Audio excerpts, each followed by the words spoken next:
All of the riverboat gamblers are losing their shirts,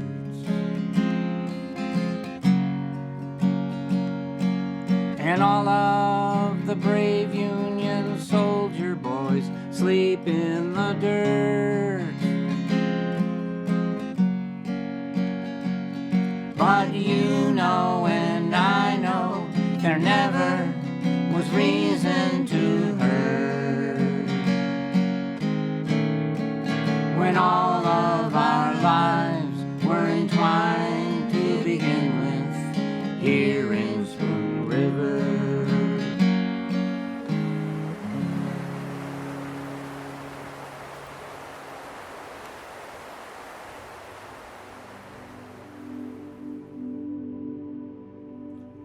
Where Elmer, Herman, Bert, Tom, and Charlie, the weak of will, the strong of arm, the clown, the boozer, the fighter, all are sleeping on the hill. One passed in a fever, one was burned in a mine, one was killed in a brawl, one died in jail. One fell from a bridge, toiling for children and wife. And all are sleeping on the hill.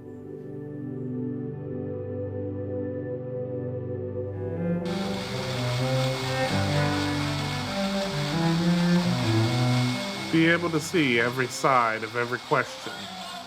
Be on every side. Be everything, be nothing long. To pervert truth and ride it for a purpose. To use great feelings and passions of the human family for base designs, for cunning ends, to wear a mask like the Greek actors. Your 8-page paper, behind which you huddle, bawling through the megaphone of big type. This is I, the giant, thereby also living the life of a sneak thief, poisoned by the anonymous words of your clandestine soul. To scratch dirt over scandal for money and exhume it to the winds for revenge, or to sell papers, crushing reputations or bodies if need be, to win at any cost, save your own life. Glory in demonic power, ditching civilization as a paranoid boy puts a log on the tracks and derails the express train. To be an editor, as I was, then to lie here, close by the river over the place where the sewage flows from the village and empty cans and garbage are dumped and abortions are hidden.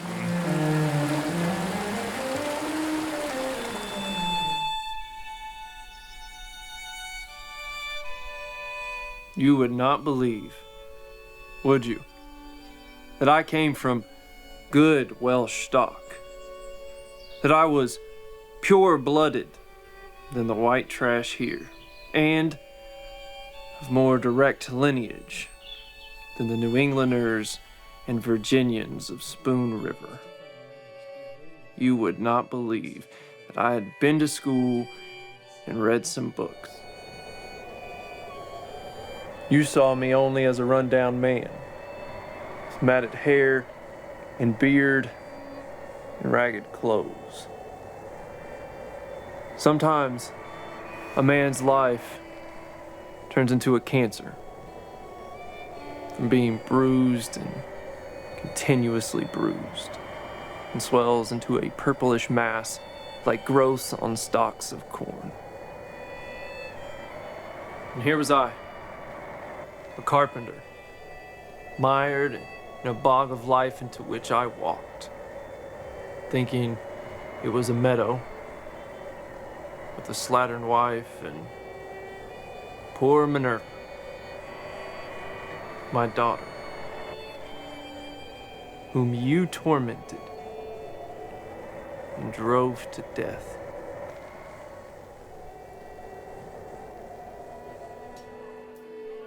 So I crept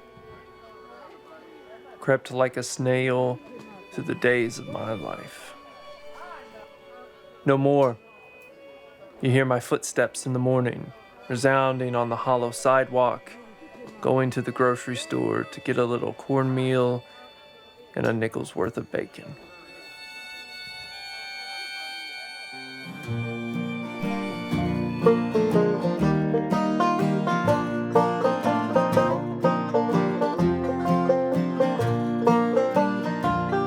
There's a name on a grave in the old churchyard, written so coldly in stone.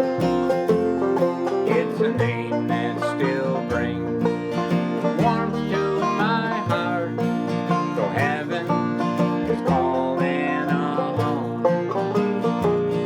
Oh, heaven, please take care of Anna. She's the sweetest I've ever known. You have taken her home to your heavenly shore. All you've left us is a name on a stone.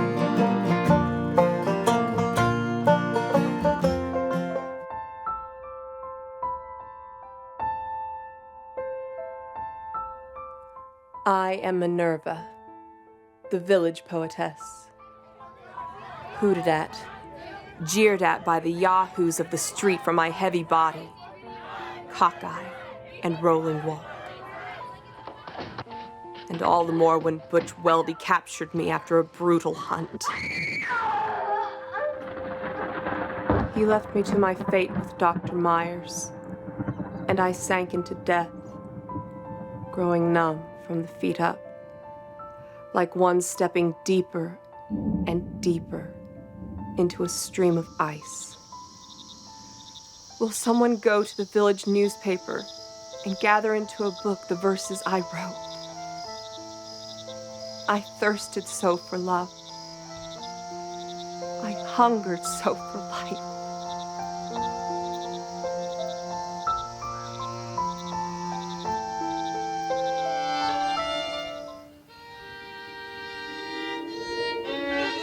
No other man, unless it was Doc Hill, did more for the people in this town than I. And all the weak, the halt, the improvident, and those that could not pay flocked to me.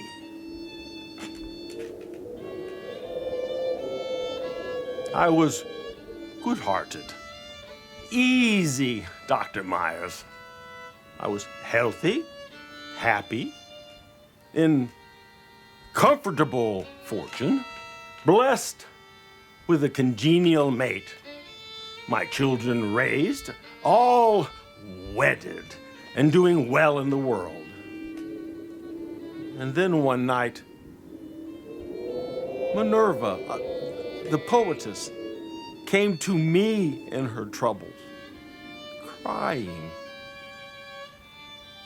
I tried to help her out. She died. And they indicted me. The newspapers disgraced me. My wife perished of a broken heart, and pneumonia finished me.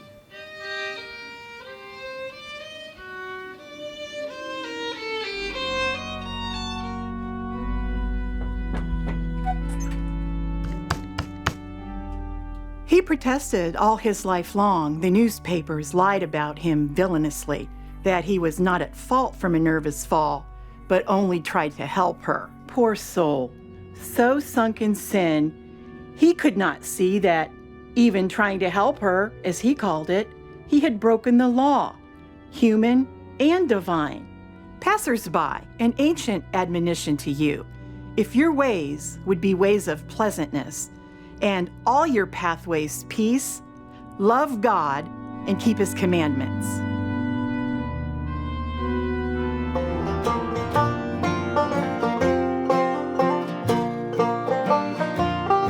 We were gathered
I'd fiddled all day at the county fair, but driving home, Butch Weldy and Jack McGuire, who were roaring full, made me fiddle and fiddle to the song of Susie Skinner, while whipping the horses till they ran away.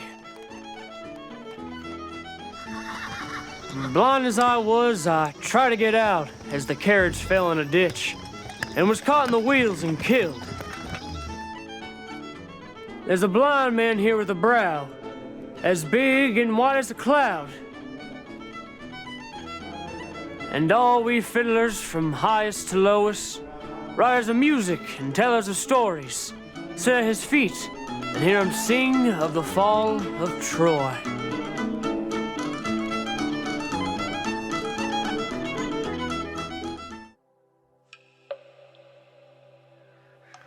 It is true, my fellow citizen,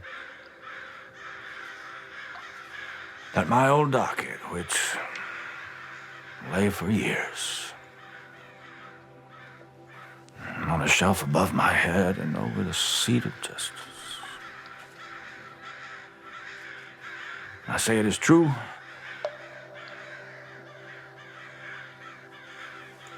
That docket had an iron rim, which gashed my baldness when it fell.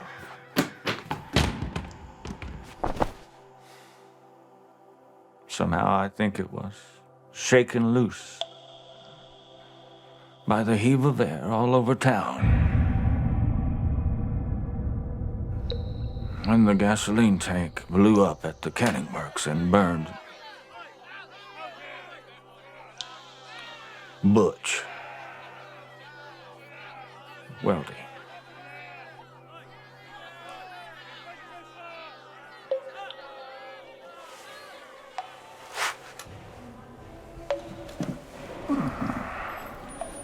But let us argue points in order and reason the whole case carefully. First, I concede my head was cut. But second, and the frightful thing was this.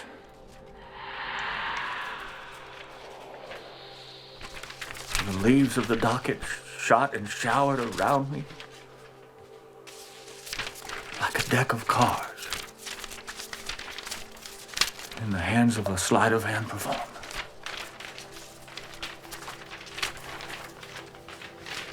And up to the end, I saw those leaves. Until at last I said, "Why? Can't you see? Those are not leaves. Those are the days and days and days of 7 years.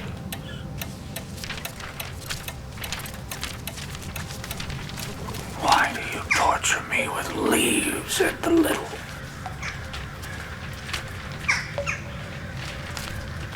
entries on them?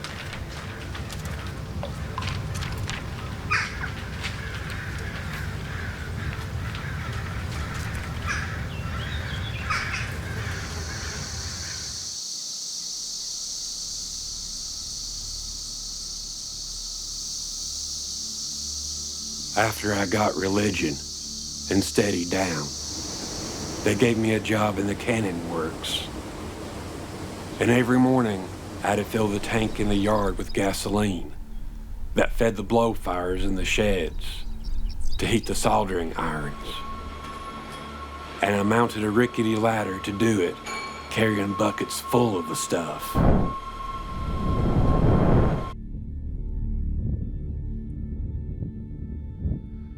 One morning, as I stood there pouring, the air grew still and seemed to heave. And I shot up as a tank exploded, and down I came with both legs broken and my eyes burned crisp as a couple of eggs.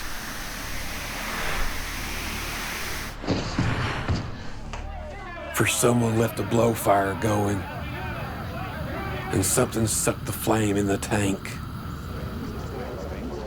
The circuit judge said whoever did it was a fellow servant of mine. And Old Road's son didn't have to pay me. Let it be known that on this 3rd day of March, it is the opinion of this court. And I sat on the witness stand, as blind as Jack the Fiddler, saying over and over, I didn't know him at all. Here to the state of Illinois and all. We were gathered about as they lowered her down to the cold, cold grave. I said my goodbye, kissed the name on the stone, took one red rose from her grave. Oh, heaven, please take care of Anna. She's the sweetest I've ever known. You have taken her home to your heavenly shore. All you've left us is a name on a stone.